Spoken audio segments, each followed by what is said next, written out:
Selamat pagi teman-teman semuanya. Kita bersyukur kalau Tuhan yang masih memberikan kekuatan, kesehatan bagi setiap kita. Dan kita bersyukur kepada Tuhan yang boleh menuntun setiap kita. Kita boleh memasuki di bulan yang Agustus di tahun 2020 ini dengan kekuatan dan cinta kasih yang daripada Tuhan. Mari kita akan memulai ibadah kita. Kita naikkan pujian, Jadikan Aku Indah.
Berterima kasih kalau Tuhan yang boleh memberikan kesempatan bagi kami datang ke hadirat Tuhan, boleh berjumpa dengan Tuhan di dalam ibadah kami.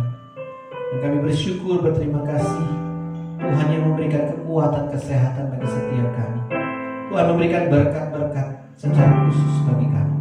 Terima kasih untuk keluarga kami, papa, mama, saudara-saudara, bahkan teman-teman kami. Sekalipun kami sudah bersekolah, kuliah, tetapi kami hanya berjumpa mereka di layar monitor ataupun di laptop ataupun di handphone. Kami menyerahkan ke dalam tangan Tuhan. Tuhan berkati setiap studi kami, berkati juga kegiatan aktivitas kami, entah kami yang sudah mulai bekerja. Tuhan nyatakan anugerah dan berkat Tuhan. Sebentar kami mau terus beribadah kepada Tuhan, memuji, menyembah Tuhan. Tuhan berkati setiap kami. Di dalam nama Yesus Tuhan Juru Selamat yang hidup, kami berdoa, kami bersyukur. Amin. Mari kita dengan semangat memuji nama Tuhan, karena hanya nama Tuhan yang terpuji dan patut ditinggikan.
Firman Tuhan yang akan disampaikan oleh Pak Bayu dengan tema Intimacy in God. Kita naikkan pujian lebih dalam lagi.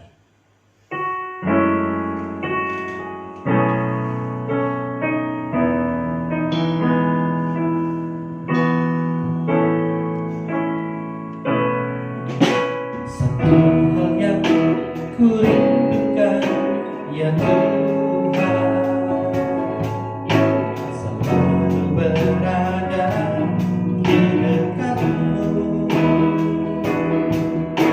dengan segala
Selamat pagi adik-adik remaja. Hari ini kita akan membahas bagaimana seharusnya seorang Kristen berelasi dengan Tuhan. Mari kita mohon pimpinan Tuhan untuk membuka hati dan pikiran kita untuk firman Tuhan. Mari kita berdoa. Bapa Kerajaan Surga yang mulia, terima kasih Tuhan atas kesempatan pada pagi hari ini kami boleh diberikan satu kesempatan merenungkan firman Tuhan. Kiranya ini keluar dari hati kami yang ingin mencari kehendak Tuhan dan mencari keintiman berelasi dengan Tuhan. Terima kasih Bapa, kami serahkan seluruh hati dan pikiran kami untuk firman Tuhan dan terlebih lagi berikan kami kekuatan untuk melakukannya dalam kehidupan kami. Terima kasih Bapa, terima kasih Yesus. Dalam nama kami Yesus Kristus kami berdoa mengucap syukur. Amin. Hari ini kita akan membahas dari Ibrani 10 ayat yang ke-19 sampai yang ke-25. Mari kita membacanya bersama-sama. Ibrani 10 ayat 19 sampai yang ke-25. Jadi, saudara-saudara, oleh darah Yesus kita sekarang penuh keberanian dapat masuk ke dalam tempat kudus. Karena Ia telah membuka jalan yang baru dan yang hidup bagi kita melalui tabir, yaitu dirinya sendiri. Dan kita mempunyai seorang imam besar sebagai kepala rumah Allah. Karena itu marilah kita menghadap Allah dengan hati yang tulus ikhlas dan keyakinan iman yang teguh, oleh karena hati kita telah dibersihkan dari hati nurani yang jahat dan tubuh kita telah dibasuh dengan air yang murni. Marilah kita teguh berpegang pada pengakuan tentang pengharapan kita, sebab Ia yang menjanjikannya setia. Dan marilah kita saling memperhatikan, supaya kita saling mendorong dalam kasih dan dalam pekerjaan baik. Janganlah kita menjauhkan diri dari pertemuan-pertemuan ibadah kita, seperti dibiasakan oleh beberapa orang. Tetapi marilah kita saling menasihati, dan semakin giat melakukannya menjelang hari Tuhan yang mendekat. Ada satu hal yang menarik yang seringkali terjadi di dalam kehidupan kita. Yaitu apa? Entah itu disadari atau tidak. Yaitu apa? Kesenjangan antara kebutuhan dan keinginan. Apa yang kita inginkan ada kalanya bahkan mungkin seringkali berbeda dengan apa yang kita butuhkan. Dan tidak jarang juga kita lebih sering menuruti apa yang kita inginkan daripada memenuhi apa yang kita butuhkan. Bahkan seringkali kita juga beranggapan menyamakan antara apa yang kita butuhkan itu dengan apa yang kita inginkan. Andai kata kemudian kita memutuskan untuk memprioritaskan apa yang kita butuhkan sekalipun, tidak jarang kita melakukannya dengan setengah terpaksa. Bahkan untuk hal-hal yang penting sekalipun. Kita butuh istirahat, tetapi kita ingin sekali menonton pertandingan bola dari klub kesayangan kita misalnya. Kita perlu menabung untuk masa depan, tetapi kita memilih untuk membelanjakan sesuatu yang sekedar mengikuti tren masa kini. Masih banyak contoh lain tentang kesenjangan kebutuhan dan keinginan itu.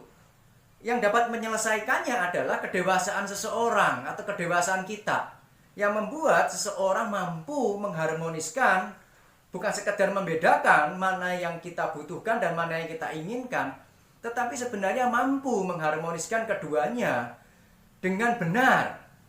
Jadi apa yang kita inginkan adalah apa yang kita butuhkan.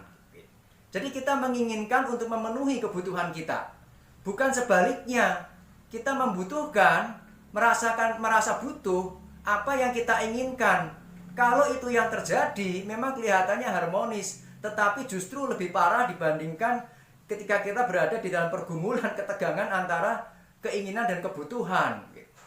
Demikian pula dengan kehidupan kerohanian kita, ketegangan antara kebutuhan dan keinginan itu menjadi sesuatu hal yang hampir selalu terjadi di dalam kehidupan kita. Bahkan di dalam hal yang paling mendasar sekalipun di dalam kehidupan kita, hal rohani seringkali kita abaikan, yaitu apa? Kebutuhan akan Allah.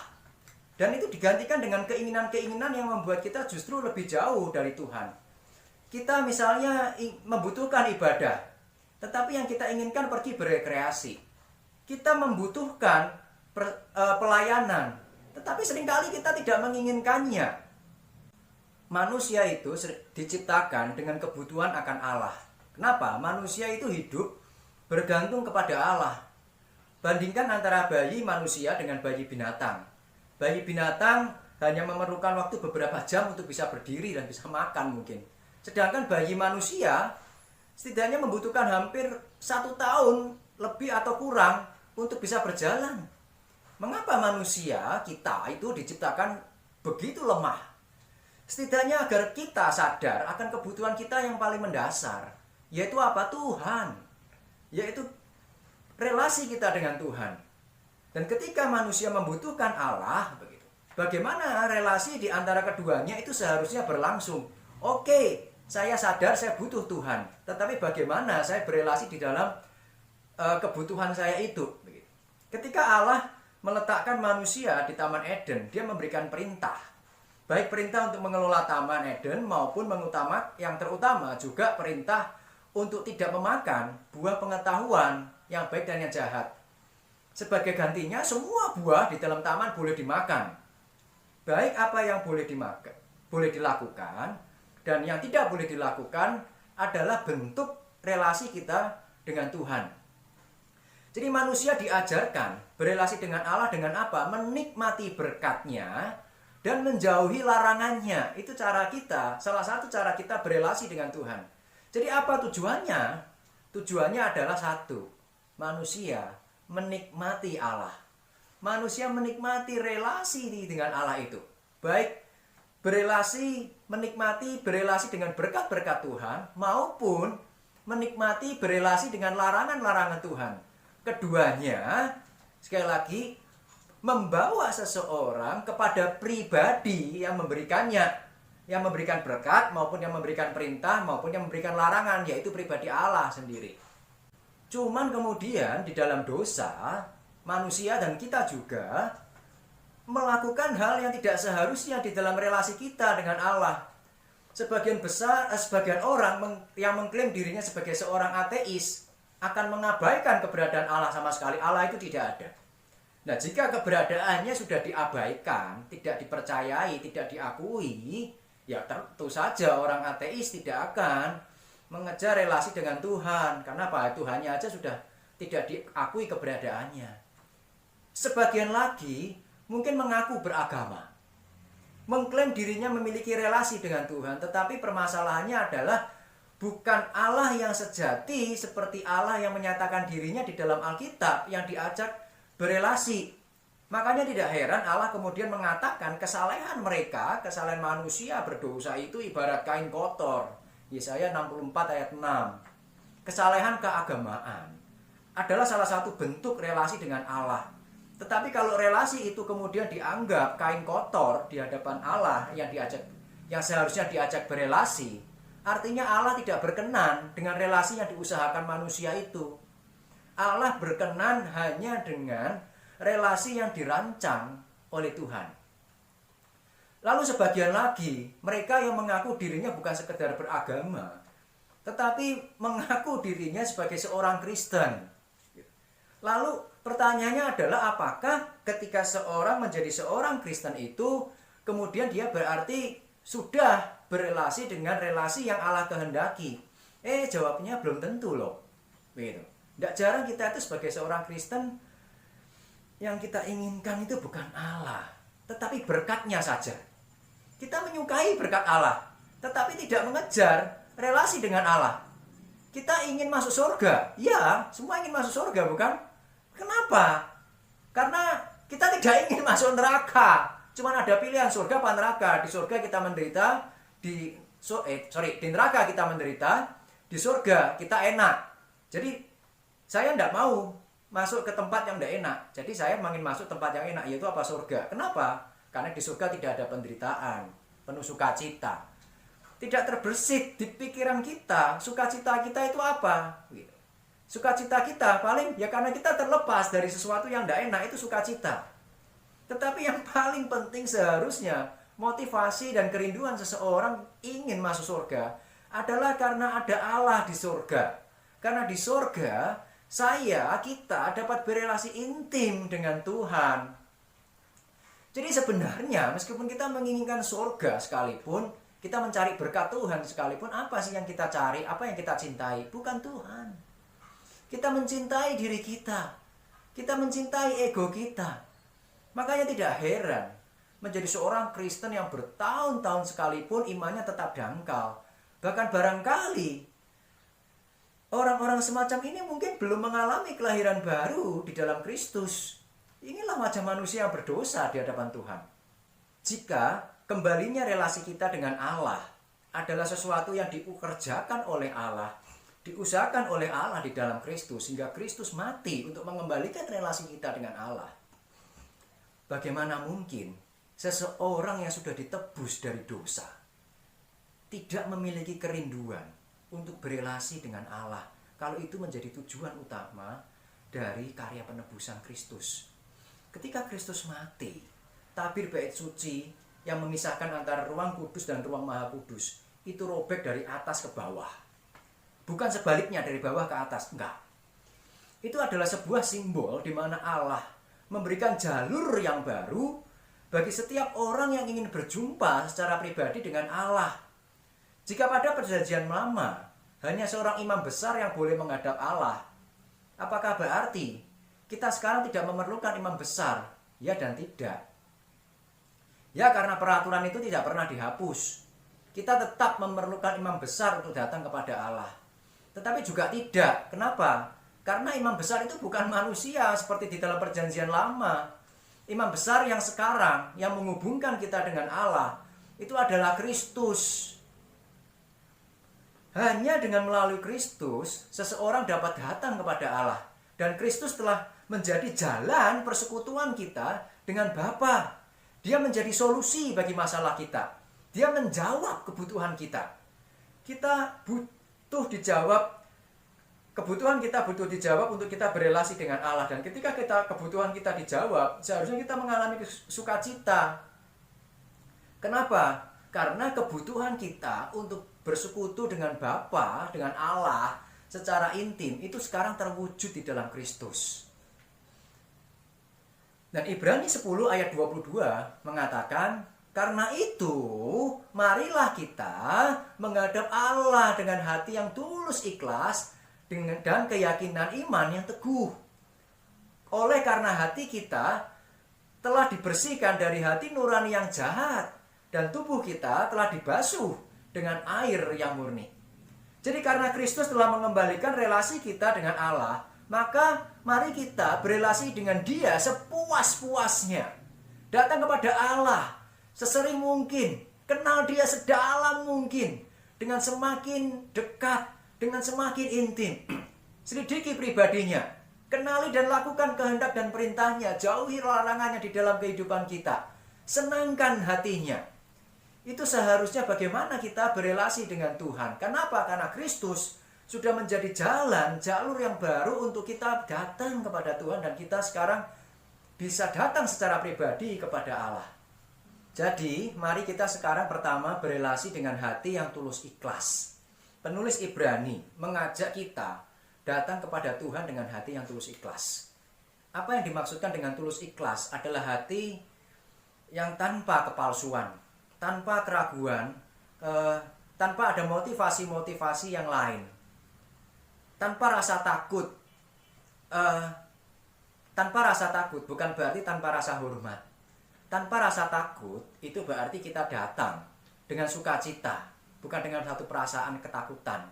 Tetapi sebaliknya ada kerinduan, ada keinginan, ada gairah untuk bertemu dengan Tuhan. Ada semangat untuk menghadap dan berelasi dengan Allah. Baik itu di dalam doa kita, baik itu di dalam perenungan firman Tuhan, maupun di dalam ibadah-ibadah dan persekutuan-persekutuan kita. Sikap hati yang benar ketika kita berelasi dengan Tuhan, itu adalah hal yang paling disukai Tuhan ketika kita datang kepada Dia. Banyak orang datang kepada Tuhan dengan penuh kepalsuan. Jadi apa yang diucapkan di dalam doa atau dalam pelayanan seringkali tidak sesuai dengan apa yang ada di dalam isi hati kita. Atau barangkali yang terjadi adalah isi hatinya tidak benar. Isi hatinya ada motivasi-motivasi yang berbeda dengan sikap hati yang seharusnya kita miliki ketika kita berelasi dengan Tuhan. Jadi miliki hati yang tulus ikhlas itu miliki motivasi yang benar. Hati yang rindu untuk mengenal Dia dengan benar dan dekat. Bukan sekedar mencari berkatnya, tetapi mencari kehendaknya, mengenali pribadinya di dalam kehidupan kita. Yang kedua, mari kita berelasi dengan keyakinan yang teguh. Keyakinan teguh itu membuat kita tidak terganggu dengan perasaan-perasaan hati yang lain yang tidak seharusnya ada. Salah satunya misalnya ketakutan. Nah, bagaimana kita dapat memiliki keyakinan yang teguh itu? Ibrani 10 ayat 23 mengatakan dengan berpegang pada pengakuan tentang pengharapan kita. Sebab dia yang menjanjikannya itu adalah setia. Jadi sekali Kristus menjadi jalan bagi kita untuk bertemu dengan Bapa, maka dia akan selamanya menjadi jalan itu. Ketika Kristus mati menebus dosa kita, mari kita yakin dan percaya bahwa dosa kita itu benar-benar sudah dihapus. Maka kita tidak lagi datang dengan takut kepada Tuhan, tetapi dengan sukacita. Karena apa? Karena kerinduan kita terjawab. Jadi bagaimana kita sekarang memiliki keyakinan yang teguh di dalam pengharapan kita itu? Ya melalui keintiman kita dengan firman Tuhan. Kita tidak dapat berelasi intim dengan Allah, dengan Tuhan tanpa firman Tuhan. Jadi mustahil seseorang yang mengatakan dirinya rindu ingin berelasi dengan Tuhan, ingin dekat dengan Tuhan, tetapi tidak mau mempelajari dan mendalami firman Tuhan. Itu tidak mungkin. Karena dari firman Tuhan itu kita mengenal Allah. Firman Tuhan yang daripadanya kita mengenal Dia dengan benar. Jadi seberapa besar kerinduan manusia, kerinduan kita untuk mengenal Tuhan, kerinduan kita untuk berelasi intim dengan Tuhan. Salah satunya adalah melihat seberapa besar kerinduan kita itu terhadap firman Tuhan. Dan yang ketiga, mari kita berelasi di dalam kekudusan. Mengapa di dalam dosa kita tidak dapat berelasi dengan intim dengan Tuhan? Karena Tuhan kita, Allah kita adalah Maha Kudus. Dia tidak dapat bersekutu dan bercampur dengan dosa. Jadi agar kita dapat bersekutu dengan Allah, maka dosa kita itu harus ditebus dulu. Dosa kita itu harus dihapuskan dulu. Kita harus ditebus dulu dari kuasa dosa. Agar apa? Agar kita dapat berelasi dengan Allah. Karena Allah tidak mungkin bersatu dengan kekotoran dan kecemaran. Bukan sekedar kekudusan dari perbuatan-perbuatan kita saja yang kelihatannya benar, moral kita baik. Tetapi dikatakan juga kekudusan hati kita. Sebagian orang mengatakan ikuti hati nuranimu, karena itu biasanya yang paling benar, karena itu mungkin dari Tuhan. Tetapi di dalam Ibrani 10 ayat 22 dikatakan bahwa hati nurani menjadi salah satu objek penyucian Allah. Artinya apa? Artinya hati nurani kita itu yang paling dalam sekalipun itu tercemar oleh dosa. Jadi keintiman dengan Tuhan hanya dapat dilakukan di dalam kekudusan. Lalu pertanyaannya sekarang, saya memang sudah ditebus dari dosa, tetapi kan saya belum kudus secara sepenuhnya. Betul. Kita masih bergulat dengan dosa kita. Kekudusan itu sebuah proses, bukan sesuatu yang instan. Tapi bagaimana ketika kita berproses di dalam pengudusan itu, kita masih ada dosa, tapi kita dapat bergaul dengan Tuhan secara intim? Bisa. Oleh sebab itu, Kristus itu hadir di tengah-tengah kita sebagai pengantara kita. Bapa memandang Kristus yang menebus kita. Jadi meskipun kita masih ada kecemaran, tetapi Bapa melihat anak yang masih ada kecemaran ini adalah anak yang sudah ditebus oleh Kristus dan sekarang sedang berada di dalam proses untuk apa? Kekudusan yang sepenuhnya. Sehingga di dalam proses kita hari ini, di dunia ini, meskipun kita bergulat dengan dosa, bergumul dengan dosa, tetapi kita dapat berelasi intim dengan Tuhan. Justru di dalam pergumulan kita dengan dosa itu, di dunia ini seharusnya mendorong kita untuk berelasi semakin intim lagi dengan Tuhan yang menyucikan dosa kita. Tuhan, saya ingin lebih dekat kepada kamu, tapi terganggu dengan kedagingan dan dosa saya. Tolong Tuhan, sucikan saya, bersihkan saya dari dosa. Dan lakukan itu dengan rajin. Dan bukan dengan rajin, tetapi dengan bersama-sama. Ini cara kita berelasi dengan Tuhan secara intim. Ibrani 10 ayat 24-25 dikatakan, dan marilah kita saling memperhatikan supaya kita saling mendorong di dalam kasih dan dalam pekerjaan baik. Janganlah kita menjauhkan diri dari pertemuan-pertemuan ibadah kita, seperti yang dibiasakan oleh beberapa orang. Tetapi marilah kita saling menasehati. Dan semakin giat melakukannya menjelang hari Tuhan yang mendekat. Berelasi intim dengan Allah itu bertentangan dengan nasur dosa yang mencemari natur kita. Dosa itu selalu menjauhkan kita dari Allah. Jadi selama masih ada kedagingan dan dosa di dalam diri kita, maka kita akan selalu mengalami pergumulan-pergumulan dan perjuangan-perjuangan untuk apa? Untuk kita berelasi dengan Tuhan. Membaca firman Tuhan itu ada kalanya ada kemalasan-kemalasan tersendiri. Kenapa ya? Karena kita masih ada dosa. Dan kita tidak dapat berjuang sendiri melawan dosa. Yang paling penting adalah kita membutuhkan Allah. Dan Allah menjawab kebutuhan kita itu untuk berjuang melawan dosa, berelasi dengan Dia itu melalui Roh Kudus yang tinggal di dalam hati kita. Dan bukan sekedar Roh Kudus, tetapi melalui juga kehadiran saudara-saudara seiman kita yang menguatkan kita, yang menasihati kita, yang mengajak kita. Demikian pula sebaliknya, kehadiran kita di tengah-tengah saudara seiman kita juga seharusnya menjadi bagian dari pekerjaan Allah. Yang apa? Pekerjaan Allah yang menolong saudara-saudara seiman kita yang berjuang melawan dosa. Lakukan perjuangan melawan dosa yang membuat kita enggan berelasi dengan Allah. Dosa yang membuat kita malas mendalami firman Tuhan itu, malas berdoa dan sebagainya. Lakukan perjuangan itu dengan rajin. Artinya apa? Terus menerus. Dan bukan sekedar dengan rajin, lakukan itu dengan bersama-sama. Bukan sekedar bersama dengan Tuhan, tetapi juga bersama-sama dengan saudara-saudara seiman kita. Ketika kita mengingatkan orang lain untuk berelasi dengan Tuhan, itu sebenarnya kita juga mengingatkan diri kita sendiri loh untuk kita berelasi dengan Tuhan. Kita dapat saling menguatkan dengan saudara seiman kita, saling mendorong dalam kasih, dalam pekerjaan baik untuk apa? Terus-menerus berelasi dengan Tuhan. Oleh sebab itu, salah satu hal yang harus kita lakukan adalah mari kita rajin untuk beribadah. Jangan jauhkan diri dari ibadah-ibadah kita. Ketika masa-masa semacam ini, ibadah kita hanya kita lakukan secara online gitu kan, secara offline lagi sulit kita lakukan. Tetapi mari kita lakukan dengan rajin begitu, dengan tetap beribadah secara online. Lalu bagaimana kita mengisi ketersalingan yang tidak terjadi ketika kita beribadah secara online, yang hanya terjadi ketika kita beribadah secara offline? Bukan berarti yang hilang itu kemudian dibiarkan dalam kehidupan kita. Kita dapat terus melakukan relasi ketersalingan itu kok begitu. Saling memperhatikan, saling mendorong dengan apa? Media sosial yang ada. Entah itu dengan chatting atau menelpon atau bertatap muka dengan aplikasi-aplikasi sosial yang memang memungkinkan. Jadi keterbatasan itu bukan alasan.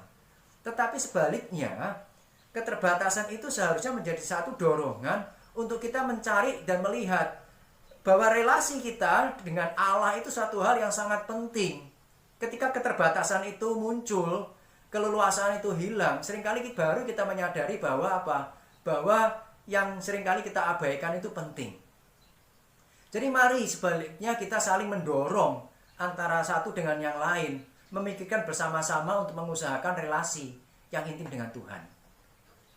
Satu hal yang harus kita ingat adalah jika Kristus mati untuk mengembalikan relasi kita dengan Allah, bagaimana mungkin seseorang yang sudah ditebus oleh Kristus tidak memiliki kerinduan untuk mengejar relasi yang intim dengan Tuhan? Tidak mungkin. Pertanyaannya buat kita untuk kita renungkan hari ini adalah, apakah kita rindu untuk datang kepada Tuhan? Apakah kita punya sukacita ketika kita berdoa? Apakah kita punya sukacita yang mendorong kita untuk mendalami firman Tuhan? Apakah kita punya sukacita ketika kita beribadah, baik secara online maupun secara offline? Atau sekedar kita sebenarnya sedang mencari berkat-berkatnya Tuhan saja? Kita tidak mencari apa yang Dia kehendaki. Kita tidak mencari pengenalan akan Dia. Mari kita semua perjuangkan relasi yang intim, yang benar dengan Allah. Dengan hati yang tulus ikhlas, mencintai Tuhan dan ingin mengenal Dia di dalam kehidupan kita. Amin. Mari kita berdoa. Bapak, terima kasih Tuhan, firman Tuhan hari ini mengingatkan kami, menyelidiki hati kami bagaimana isi hati kami ketika kami berelasi dengan Tuhan. Ampuni jika kami memiliki motivasi-motivasi yang lain yang tidak tulus ikhlas ketika kami datang kepada Tuhan. Kami hanya sekedar mengejar berkat Tuhan, tetapi kami tidak mengejar relasi dan pengenalan akan Tuhan. Perbaiki hati kami, bantu kami, tolong kami, berikan kami kekuatan di dalam melawan kedagingan kami. Terima kasih Bapa, kami serahkan seluruh kehidupan kami ke dalam tangan Tuhan. Dalam nama Tuhan kami Yesus Kristus kami berdoa, kami ucap syukur. Amin. Bagi teman-teman yang mau memberikan persembahan, sekali lagi boleh mengumpulkannya persembahan dalam amplop, lalu kemudian memberikannya ke gereja, atau boleh mentransfer ke nomor BCA berikut di bawah ini ya. Thank you guys. Kita akan mengakhiri ibadah kita. Mari kita mengarahkan hati dan pikiran kita kepada Tuhan dan kita menerima berkat yang daripada Tuhan. Tuhan memberkati engkau dan melindungi engkau. Tuhan menyinari engkau dengan wajahnya dan memberikan engkau kasih karunia. Tuhan menghadapkan wajahnya kepadamu dan memberikan engkau damai sejahtera. Amin.